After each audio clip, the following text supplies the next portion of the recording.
masalah smartwatch ataupun band ni kadang-kadang harga je mahal, tapi tak kali saya. Okey, dekat tangan aku ni Honor Band 10, harga bawah 200, tapi kalau katakan kotor lah, okey. Korang letak je bawah air macam ni, tak ada masalah. Memang kealis air dan rendam pun boleh juga. Sebab apa? Ada 5 ATM. Tak cukup dengan tu, dia datang juga dengan screen AMOLED 60Hz. Apa lagi fungsi yang menarik dekat jam murah ni? Jom. Sebelum tu kita tengok ada apa dalam kotak. USB ke magnetic. Masa korang nak charge macam gini lah rupa dia. Paling penting dalam kotak Honor Band 10. Korang tengok jam dia kecil saja. Nama pun band, mestilah kecil kan. Lepas tu tali dia menggunakan tali kain warna biru yang aku dapat ni, dan cara nak ikat dia adalah menggunakan strap lock. Okey, strap, piap. Korang dah boleh guna, boleh adjust macam mana saiz tangan korang. Okey, body tepi dia ni warna besi chrome lah. Warna chrome, boleh nampak balik muka korang dekat sini sikit-sikit. Lepas tu dekat belakang ni ada warna hitam. Inilah tempat nak baca sensor heart rate apa semua.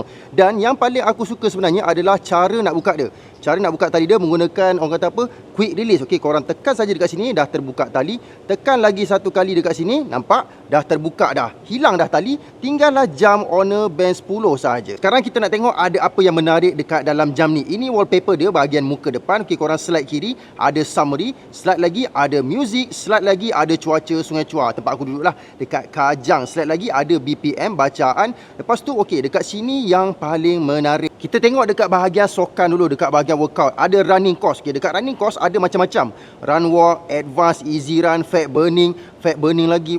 Macam-macam ada. Basic, advance, aerobic pun ada. Long, slow, distance, cruise interval, tempo run. Okay, ni memang sesuai lah untuk korang yang kaki berlari-lari zaman sekarang. Yang bawah ada outdoor, indoor walk, indoor run. Okay, ada macam-macam. Cycling, ada roping, ada swimming, elliptical, rower, ada macam-macam. Tak cukup dekat luar kena bahan dengan member, dekat dalam ni pun korang boleh kena bahan dengan S. Okey, dekat Fitness Edge ni dia akan detect sama ada umur korang dengan fitness korang sesuai ke tidak. Yang paling utama kena ada adalah heart rate. Okey, korang boleh ada bacaan heart rate korang. Okey, dia akan boleh measure direct dekat sini, fat burning semua. Lepas tu ada pula SP Auto, korang boleh measure direct juga dekat sini. Dan ada bacaan stres. Nampak? Stres ke tak stres aku ni? Tak berapa stres sangat, tak santai sangat. Dekat bawah ni siap ada begitulah. It is good to relax, the right amount of stress is a good source. Latihan pernafasan dekat breathing exercises. Yang paling menarik dia masukkan dekat dalam jam ni adalah heart rate broadcast. Okey, tak silap aku dia boleh connect dengan third party app. Kena pakai phone owner. Kalau silap korang tengok aku pakai Infinix GT 30 Pro 5G, boleh je. Janji korang install apps Honor Health. Okey, dekat sini bacaan lebih detail. Jadi itu sajalah video aku pasal Honor Band 10. Bagi aku untuk harga yang ditawarkan bawah 200, siap ada 5 ATM,